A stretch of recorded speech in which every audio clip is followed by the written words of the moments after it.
يهده الله فلا مضل له ومن يضلله فلا هادي له ونشهد أن لا إله إلا الله وحده لا شريك له ونشهد أن سيدنا وحبيبنا ومولانا محمدا عبده ورسوله الذي أرسله بالحق بشيرا ونذيرا وداعيا إلى الله بإذنه وسراجا منيرا قال الله تعالى في القرآن المجيد وفي فرقانه الحميد إن الله وملائكته يصلون على النبي يا أيها الذين آمنوا صلوا عليه وسلموا تسليما اللهم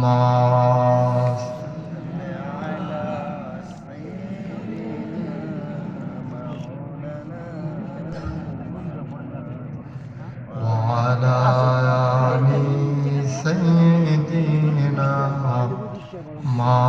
مولانا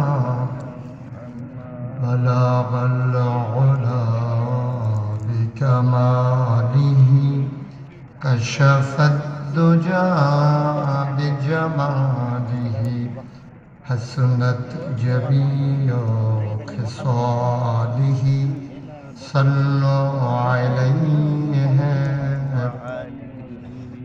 لا إله إلا الله لا إله إلا الله لا إله إلا لا إله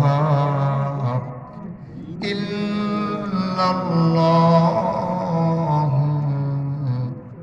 محمد رسول الله صلى الله عليه وسلم اللهم صل وسلم وبارك عليه সবাই পড়ি আলহামদুলিল্লাহ আলহামদুলিল্লাহ জোরে পড়ি আর জোরে আল্লাহ তাবারক ওয়া তাআলার দরবারে আমরা লাখ কোটি শুকরিয়া জ্ঞাপন করছি যিনি আমাদেরকে ঐতিহ্যবাহী ঐতিহ্যধন্য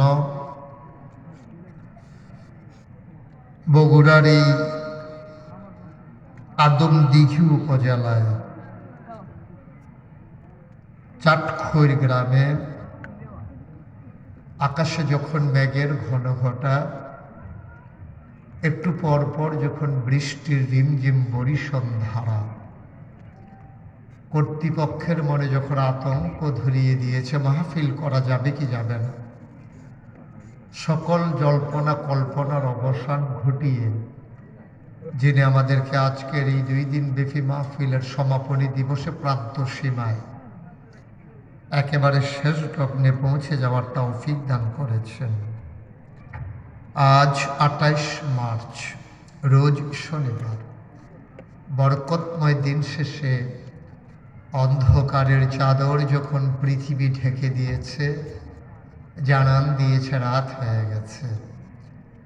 কর্মমুখর, কর্মব্যস্ত, আনন্দ ঘন একটি দিন অতিবাহিত করার পরে ক্লান্ত, পরিশ্রান্ত, অবসন্ন এ পিঠ যখন বিছানা চায়, দু চোখ যখন ঘুম চায়, এ দেহ যখন আরাম চায়, সব কিছু হারাম করে দিয়ে যিনি আমাদেরকে বাংলাদেশের অজপাড়াগায় নিবৃত পল্লীতে আসার বসার, কিছু কথা শোনার সুযোগ করে দিলেন, এই অনন্য আয়োজনের সাথে যিনি আমাদেরকে একীভূত হওয়ার তৌফিক এনায়েত করলেন, আলিশা মাহবুদের দরবারে মাহবুদের শিখানো কালেমা দিয়ে শুকরিয়া আদায় করি। সবাই পড়ি আলহামদুলিল্লাহ। জনাব সাহেবে সদর, আজকের এই মাহফিলের জনাব সভাপতি মুহাদ্দিস আনম আকরাম হুসাইন হাফিজাহুল্লাহ, আজকের আয়োজনের সার্বিক তত্ত্বাবধায়ক প্রিয় ভাই, দিনী ভাই, অভিন্ন হৃদয়াংশ, হৃদয়ের মণিকুঠায় যার বাস, আপনাদের এলাকার কৃতি সন্তান হযরত মৌলানা আব্দুল হাই মোহাম্মদ সাইফুল্লাহ। আজকের আলোচনার প্রিয় আলোচক বৃন্দ, উপস্থিত এই এলাকার বিভিন্ন মসজিদের ইমাম সাহেবান, ওলামায়ে কেরাম, মুরব্বিয়ানে আজম, কলিজার টুকরা যুবকেরা, পর্দার আড়ালের আমার মা ও বোনেরা, সবার প্রতি আমার আবারও আন্তরিক সশ্রদ্ধ সালাম। আসসালামু আলাইকুম ওয়া রাহমাতুল্লাহি ওয়া বারাকাতুহু। রাত অনেক গভীর হয়ে গেছে, মোটামুটি গ্রাম দেশের মানুষ এত রাত পর্যন্ত জেগে থাকতে অভ্যস্ত না, তারপরেও আপনারা সুন্দর করে বসেছেন। প্রতিকূল আবহাওয়া যখন মানুষ ভীত সন্ত্রস্ত থাকে, বৃষ্টিতে ভিজে যায় কিনা, সকল কিছু উপেক্ষা করে যিনি আপনাদেরকে, আমাদেরকে সবাইকে একত্রিত হওয়ার তৌফিক এনায়েত করেছেন, আমরা আবারও পড়ি আলহামদুলিল্লাহ। সম্মানিত দিনদার আশিকিন মুহিব্বিন, আমার প্রিয় বন্ধুরা, আমি বগুড়াতে মাহফিল উপলক্ষে কখনো আর আসা হয়ে ওঠেনি, এটাই আমার জীবনে প্রথম। আমি সাধারণত আমার এলাকাতেই বেশি সময় দিই, যেমন আপনাদের এখানে আসার জন্য গত রাতে আমার মাহফিল ছিল চাঁদপুর মতলবে, ওখান থেকে রাতেই চলে এসেছি ঢাকা। ঢাকা থেকে দিনের 12টায় রওনা করেছি, মাগরিব কোনো মতে পড়েছি, অজু ছিল বইলা, যদি অজু করা লাগতো তাহলে মাগরিবের 1 রাকাত ছুটে যেত আমার। তারপরেও আবার মাহফিল শেষ করে রওনা দেওয়া লাগবে। দীর্ঘদিন মাদ্রাসাগুলো ছুটির পরে আগামীকালকে প্রথম দিবস, প্রথম খোলা, সেই হিসাবে নিজে না থাকাটা নিজের কাছে বিব্রত মনে হবে, বিধায় রাতের বেলায় আবার ইনশাআল্লাহ একেবারে আমার দরবার পর্যন্ত পৌঁছে যাওয়ার আকাঙ্ক্ষা পোষণ করেছি, আল্লাহ যদি তৌফিক দান করেন। বন্ধুগণ, গুরুত্বপূর্ণ আলোচনা আপনারা শুনেছেন। আমি ঘরে শুয়ে শুয়ে আমি কথাগুলো শুনছিলাম। আল্লাহ তাবারক ওয়া তাআলা সেই আলোচনাগুলো থেকে আমাদেরকে আমল করার তৌফিক দান করুন। জোরে বলেন কোন জায়গায় আমিন বলা লাগে, এমনি আন্দাজ আছেন আপনাদের? বুঝবো তো বলে ফেলবেন, আমার জন্য অপেক্ষা করার দরকার কি? বলেন আমিন। সুবহানাল্লাহ, আলহামদুলিল্লাহ কোথায় বলা লাগে? আপনারা তো অভ্যস্ত না, অভ্যাস আছেন আপনাদের? ওকে ফাইন, তাইলে বলে দেবেন, কোনো সমস্যা, আমার জন্য দেরি করার দরকার নেই। যার যার সুবহানাল্লাহ আমরা শেষে বলে দেব, কোনো চিন্তার দরকার নেই। তাহলে আমরা যারা এখানে এসেছি, সুযোগ যিনি দিয়েছেন তিনি কে? জুড়ে বলতে হবে, তিনি কে? ইমাম সাহেব যারা ওনারা না বললেও হবে, ওনারা যে আছে যে শুইছে না এটাই বেশি নাকি? ওনারা বলা এত জরুরি নাকি? ইমাম সাহেব হুজুর এই শরীরটা লইয়া বইয়া রয়েছে দেখছেন কারবার। সবাই বলেন সুবহানাল্লাহ, বলেন আলহামদুলিল্লাহ, আল্লাহু আকবার। শুকরিয়া আদায় করলাম কার? করব কার? করে যাব কার? লস না লাভ? কম না বেশি? প্রমাণ আছে নাকি নাই? আমার আল্লাহ রাব্বুল আলামিন কোরআনুল কারীমে কত সুন্দর করে ওয়াজ করে দিলেন। আল্লাহ বলেন, লা ইন শাকারতুম লা আযীদান্নাকুম। ও দুনিয়ার মানুষ, নিয়ামত পেয়ে যদি শুকরিয়া আদায় করবে, যেই নিয়ামত পেয়ে শুকরিয়া আদায় করবে, শুকরিয়া আদায়ের কারণে ওই নিয়ামত আমার আল্লাহ আরো বহুত গুণে বাড়িয়ে দেবেন। বলেন সুবহানাল্লাহ। আমার আল্লাহ যা বলেন তা করেন নাকি করেন না? কম কম না বেশি বেশি? প্রমাণ আছে নাকি নাই? কোরআনুল কারীমের 30 পারায় সূরা বুরুজের শেষ অংশে আল্লাহ কত সুন্দর করে ওয়াজ করে দিলেন। আল্লাহ বলেন, ফাআলুল লিমা ইউরিদ। আমার আল্লাহ এমন আল্লাহ, তার যা মন চায় ওই কাজটাকে আমার আল্লাহ বেশি বেশি করে দেন। বলেন সুবহানাল্লাহ। আল্লাহ দুনিয়ার মানুষের মতো না। দুনিয়ার মানুষ বলে একটা করে আর একটা, ঠিক কিনা? অসুখে পড়লে একরকম, ভালো হয়ে গেলে আর একরকম, বিপদে পড়লে একরকম, বিপদ দূর হয়ে গেলে আর একরকম, নির্বাচনে দাঁড়াইলে একরকম, পাশ করার পরে আর একরকম, ঠিক কিনা? একটু বেশি ঠিক না? সাংঘাতিক ঠিক, এটা আওয়াজে বোঝা গেছে। আমার আল্লাহ রাব্বুল আলামিন তিনি যা বলেন তিনি তাই করে দেন। তিনি কখনো ওয়াদা খেলাফ করেন না। ওয়াদা খেলাফ করা আমার আল্লাহর জন্য শোভাও পায় না। তিনি নিজেই নিজের ব্যাপারে ওয়াজ করে দিলেন। আল্লাহ বলেন, ইন্নাকা লা তুখলিফুল মিআদ। আমার আল্লাহ এমন আল্লাহ, তিনি যা ওয়াদা করেন, ওয়াদার খেলাফ করা আমার আল্লাহর জন্য শোভা পায় না। বলেন সুবহানাল্লাহ। এই আল্লাহ আছেন নাকি নাই? ছিলেন নাকি ছিলেন না? থাকবেন নাকি থাকবেন না? আমার এই আল্লাহ কয়জন? জুড়ে কন, আর জুড়ে, মধুর সুরে সবাই মিলে মন প্রাণ উজাড় করে গলা ছেড়ে দিয়ে মধুমাখা কণ্ঠে আকাশ বাতাস প্রকম্পিত করে, আদম দিগির জমিন কাঁপিয়ে দিয়ে রাতের নিস্তব্ধতা ছিন্ন ভিন্ন করে। চলো ওই আল্লাহকে সবাই মিলে জানিয়ে দেই, মাওলা রাব্বে কারীম তুমি লাম ইয়ালিদ ওয়ালাম ইউলাদ ওয়ালাম ইয়াকুল লাহু কুফুয়ান আহাদ। তিনি কারো থেকে জন্ম নেন নাই, তিনি কাউকে জন্ম দেন নাই। ও বন্ধু, দুনিয়ায় পীরের মতো পীর হয়, ইমামের মতো ইমাম হয়, নেতার মতো নেতা হয়, মন্ত্রী হয়, এমপির মতো এমপি হয়। আমার আল্লাহর কি মতো হয়? তিনি কারো মতো না। ওয়ালাম ইয়াকুল লাহু কুফুয়ান আহাদ। তার মতো নাই, তার লয় নাই, তার ক্ষয় নাই, তার শুরু নাই, তার শেষ নাই, তার আদি নাই, তার অন্ত নাই, তার দিগন্ত নাই, তার দেশপ্রায় নাই। তিনি ছিলেন, তিনি আছেন, তিনি থাকবেন, তিনি কয়জন? চলো সবাই মিলে দুই এক মর্তবা জানিয়ে দেই, লা ইলাহা, জোরে জোরে লা ইলাহা, আর জোরে লা ইলাহা, লা ইলাহা।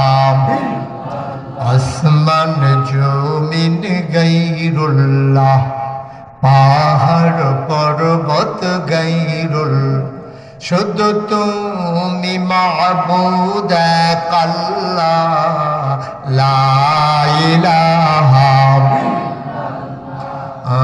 লা ইলাহা লা মাবুদা ইল্লাল্লাহ লা মাশুকা ইল্লাল্লাহ লা মাওজুদা ইল্লাল্লাহ লা মাকসুদা ইল্লাল্লাহ লা ইলাহা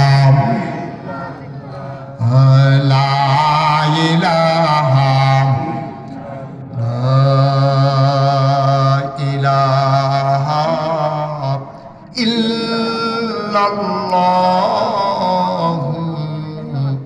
মুহাম্মাদুর রাসূলুল্লাহ সাল্লাল্লাহু আলাইহি ওয়াসাল্লাম। সবাই পড়ি আলহামদুলিল্লাহ।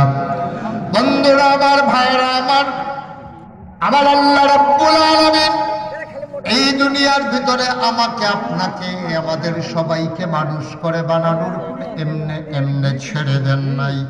কোন পথে গেলে জান্নাত, কোন পথে গেলে জাহান্নাম, কোন পথে গেলে লাভ আর কোন পথে গেলে লোকসান, কোন পথে ভালো, কোন পথে বন্ধ, কোন পথে কল্যাণ, কোন পথে অকল্যাণ, কোন পথে শিরক বিদআত, কোন পথে তাওহীদ রিসালাত, কোন পথে কুফর আর কোন পথে ইসলাম জানানোর জন্য আমার আল্লাহ যুগে যুগে নবী এবং রাসূল পাঠাইছেন।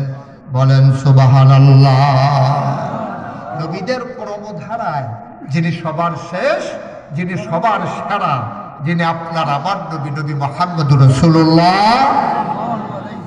বন্ধুরা আমার, ভাইরা আমার, মানুষগুলো যেন জান্নাতে যেতে পারে, মানুষগুলো যেন অন্ধকারে হাবুডুবু না খায়, মানুষগুলো যেন সিরাতাল মুস্তাকিম চিনতে পারে, এই জন্য আল্লাহ তাবারক ওয়া তাআলা আল্লাহ মানুষদেরকে মহামূল্যবান তিনটা জিনিস দান করেছে।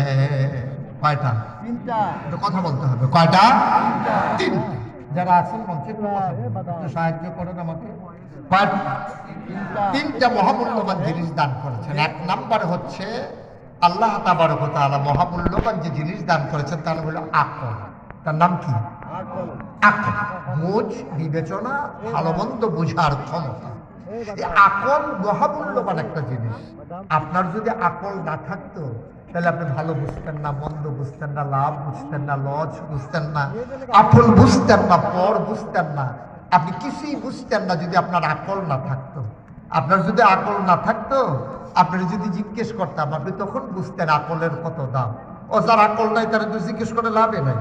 তার আম্মারে যদি জিজ্ঞেস করতেন যে আপনার ছেলের যে আকল নাই কেমন লাগে, দেখবেন যে লোকটা, মহিলাটা চোখের পানি ছেড়ে দিয়েবে যে সন্তান এক না থাকলে ভালো ছিল, এই ব্যাগ কল আমার ঘরে যে কিয়ের লেগে আসলো, মহিলা চোখের পানি ছেড়ে দিত। আকলের অনেক দাম।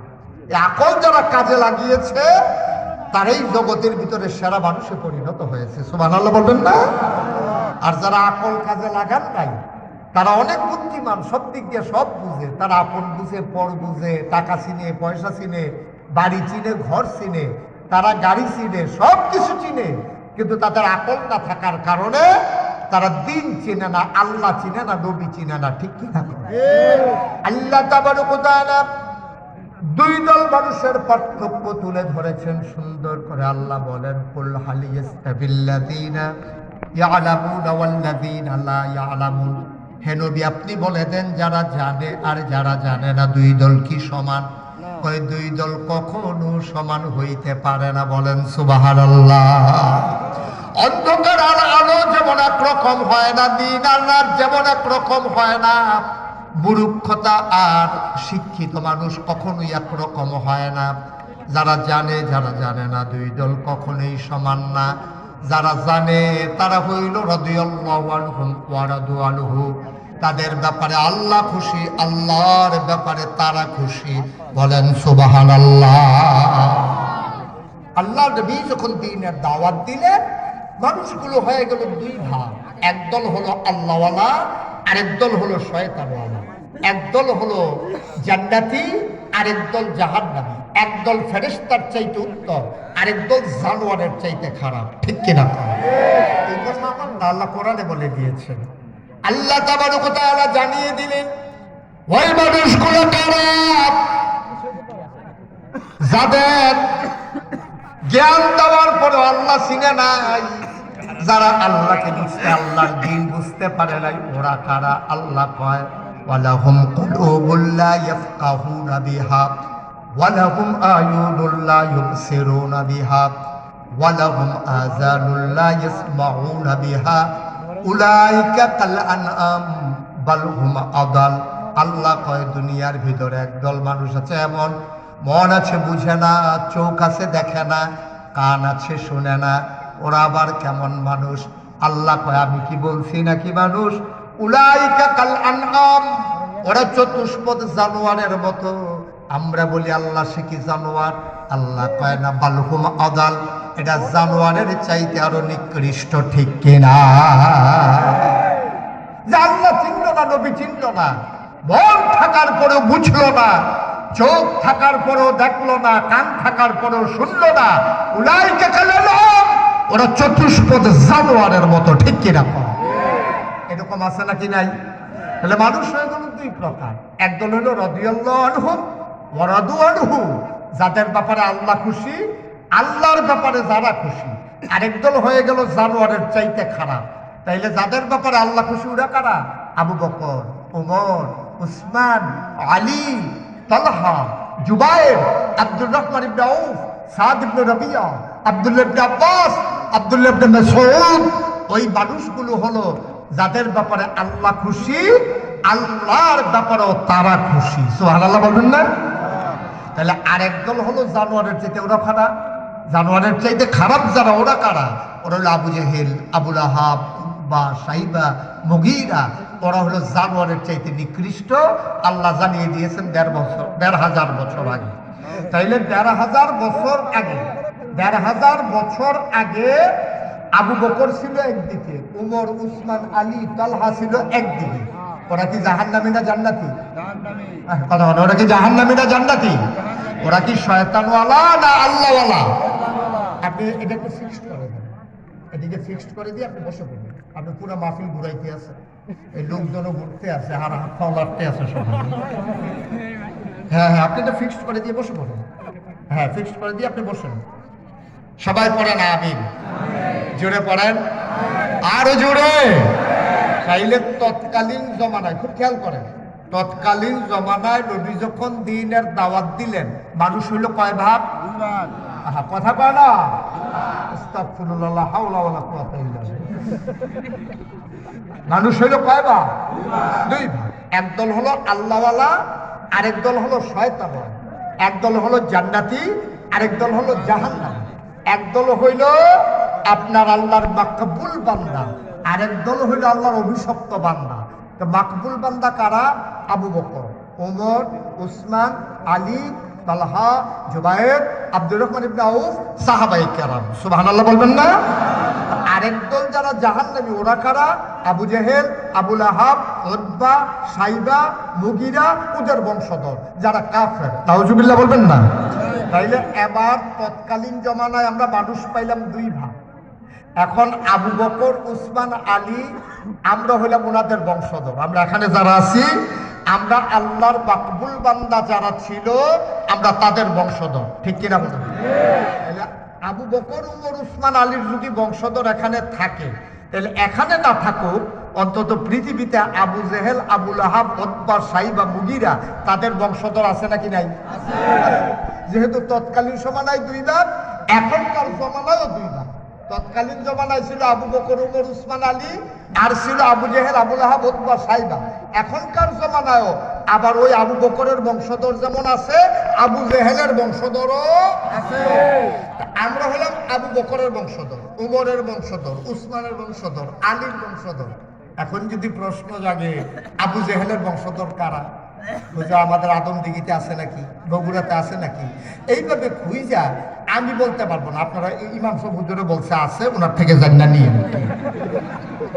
আমি তো আদমদিঘির সব চিনি না। কুমিল্লা হইলে আমি বলতে পারতাম কে আবু জেহেলের বংশধর, আর এই এলাকার দায়িত্বে উনি আছে, উনি জানে এই এলাকায় কে আবু জেহেল। আমি যে কি ফেস লাগাইছে, কার নাম কইয়া কি বিপদে পড়ে, চাকরি লইয়া দৌড়াদৌড়ি। তো আবু জেহেলের বংশধর এই পৃথিবীতে আছে, এখনো আছে, বাংলাদেশও আছে। আপনি যদি কোন যে হুজুর আপনার সাথে দুই একজন দেখা হয় না, আমি কিছু হ্যাঁ দেখা হচ্ছে। আমি ঢাকা ইউনিভার্সিটিতে গেছিলাম একটা কনফারেন্সে। তখন ঢাকা ইউনিভার্সিটিতে যাওয়ার পরে বললো যে হুজুর ওই যে ইসলামের বিরুদ্ধে যে কথা বলছিল ওই লোক আসছে, তাকে আমার একটু দেখা করাই দেন। তো ওই লোকের সাথে দেখা হলো। আমি বললাম ও কি বলছিল? ও বলছিল, খুব খেয়াল করেন একেবারে মনোযোগের সাথে, ও বলছিল যারা পর্দা করে, যারা নেকাব পরে, যারা হিজাব পরে, যেই মেয়ের, ওরা ঢাকা ইউনিভার্সিটিতে পড়ার দরকার নাই। ওরা কোনো একটা মহিলা মাদ্রাসায় ভর্তি হইয়া তারা পড়ে ফেলবে।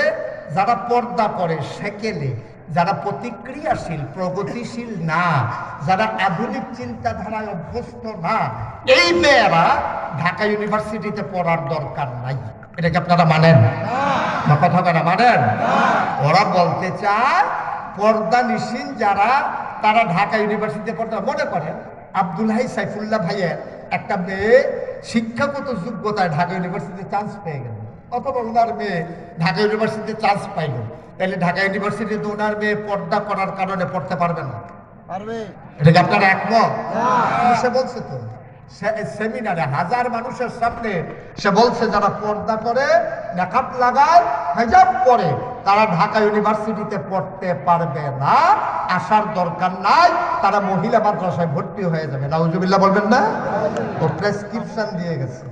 আমি বলেছি এই ঢাকা ইউনিভার্সিটিতে হয়েছে মুসলমানদের জমিনের উপরে।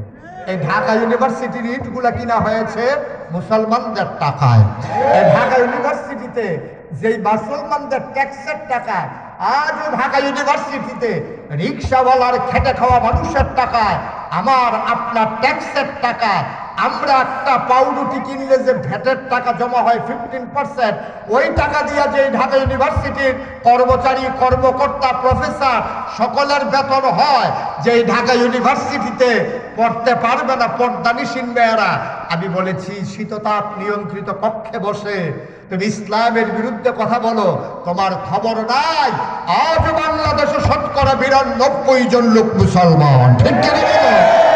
যেই দেশে মুসলমানের, যেই দেশে শতকরা 92 জন লোক মুসলমান, যেই দেশ মানুষের ঘুম ভাঙ্গে মসজিদের মিনারের আজানে, যেই দেশের মানুষগুলো আসার নামাজ পড়ে দরুদ পড়তে পড়তে ঘুমোতে যায়, শীততাপ নিয়ন্ত্রিত কক্ষে বসে পুলিশ পাহারায় ইসলামের বিরোধিতা করা সহজ, পাল্লা দন্দিগির জমিনে এসে বলো পেঠার চামড়া নিয়ে ঢাকা যাওয়া যাবে না।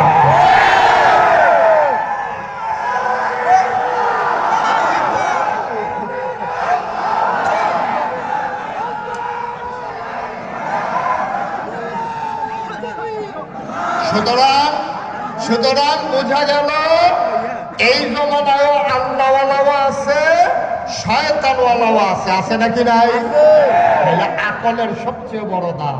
তুমি সব চিনলা, তুমি আল্লাহ চিনলা না। তুমি সব চিনলা, তুমি ইসলাম চিনলা না। তুমি সব বুঝলা, কোরআন বুঝলা না। আপনার এই সংগঠন প্রজন্ম গঠনের কেন্দ্রে, যেখানে ইসলামী সাহিত্য কেন্দ্র ইশাকের মাধ্যমে এই কোরআন বোঝানোর যে প্রচেষ্টা, অনুকরণীয় দৃষ্টান্ত।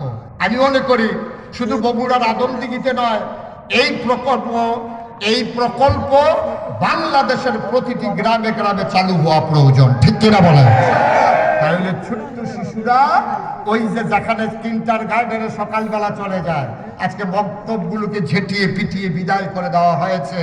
এই কারণে আমার ছেলেরা শিখার কথা ছিল আউযুবিল্লাহ বিসমিল্লাহ, এখন আমার ছেলেরা শিখতেছে টুইঙ্কেল টুইঙ্কেল।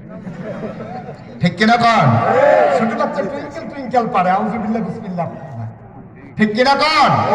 ছোট ছেলে মোবাইলের গেমস বুঝে, কিন্তু আমার ছোট্ট বাচ্চা নামাজ বুঝে না। ঠিক কিনা কন? এগুলো হচ্ছে আমাদের ওই বক্তব্যগুলো যে বন্ধ হয়ে গেছে, যেখানে হুজুর সকালবেলা লাইন ধরে পড়াইতো গোসলের কয় ফরজ, তখন সব ছেলেরা আমরা চিৎকার করে বলতাম 3 ফরজ 3 ফরজ। এইভাবে যখন শিখাইতো, এই শিক্ষা কেন্দ্রগুলো যখন বন্ধ হয়ে গেছে, আজকে আমরা ডেস্ট্রয় হয়ে গেছি, ধ্বংসের কিনারে দাঁড়িয়ে আছি। বাংলাদেশ থেকে পরিকল্পিতভাবে ঝেঁটিয়ে পিটিয়ে ইসলামকে বিদায় করা হয়েছে, ঠিক কিনা?